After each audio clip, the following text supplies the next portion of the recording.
My greetings to the person listening. I hope you are safe and healthy. The topic of our today's video is Indian citizenship at the commencement of Indian Constitution. Citizenship is something we are all aware of, and we enjoy our citizenship every second of our life. But if I ask you to define citizenship, some of you would probably fail, isn't it? But don't worry, let me help you. Citizenship is defined as the full and equal membership of a political community in a fixed territory. You see,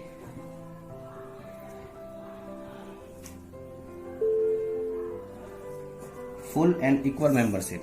However, citizenship is also about the relationship between the state and its members, as citizens act as inheritors or trustees of the culture and natural resource of the country. That's why this topic citizenship was so important for our Indian constitution makers that they have to put an entire part, that is part 2 on Indian citizenship. This part 2 consists of 7 articles starting from article 5 to article 11. We will discuss those articles one by one. Starting from article 5.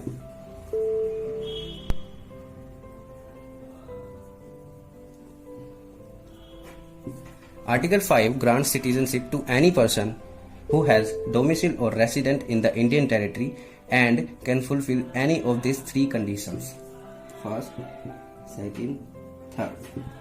First, he was born in India. Second, either of his parents was born in India. Third, he has been an ordinary resident of Indian territory for at least 5 years just before the commencement of the Indian Constitution. Now,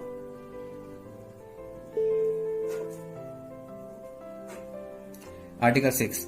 Article 6 talks about the rights of citizenship of a person who has migrated to India from Pakistan.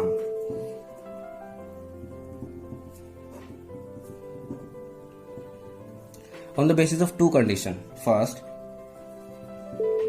he was born in India. Either of his parents was born in India. Any of his grandparents was born in India. Secondly, he has been so migrated before 19 July 1948 and has been ordinary resident of India since then. Or if he has migrated on or after 19 July 1948, then he would be given Indian citizenship via registration.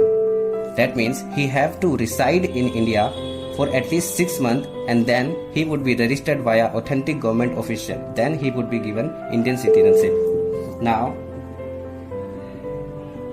Article 7.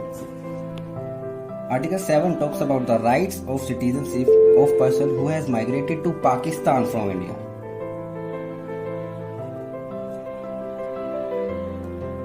Now, if he has so migrated after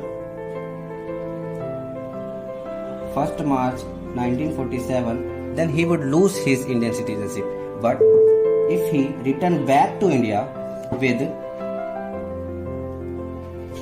permit of resettlement or permanent resident issued by authentic government authority, then he would be given Indian citizenship via registration, just like in the case of Article 6. After he has been an ordinary resident of India for 6 months, then he would be registered as Indian citizen. Now, Article 8. Article 8 talks about the rights of citizenship of persons of Indian origin residing outside India. Those persons or such persons shall be deemed as Indian citizenship if they have been registered under diplomats or Indian consular in that foreign territory. Now, Article 9. Article 9 barred. Article 9 barred any person from Indian citizenship if he has voluntarily acquired citizenship of foreign country. A very well-known example which falls in this article is Rajiv Hari Om Bhatia, aka Akshay Kumar. See, Akshay Kumar has acquired Canadian citizenship in 2011. So, As per Article 9, Akshay Kumar is not an Indian citizen on paper. Also, in 2019, he has reapplied for Indian citizenship. And as we all know, Akshay Kumar is more Indian than any of us.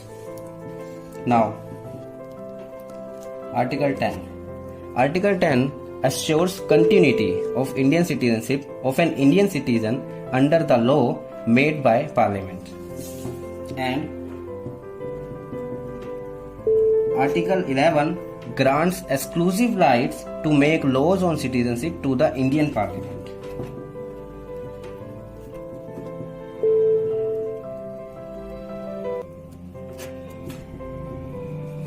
As you must have noticed that in this video we have talked about the Indian citizenship on the commencement of Indian Constitution. But what about the modern times?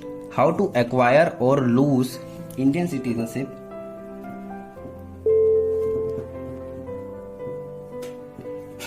in modern times. In part 2,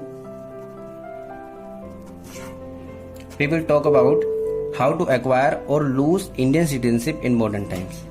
Thank you very much. I hope you have learned something interesting today, also very important. Thanks for watching.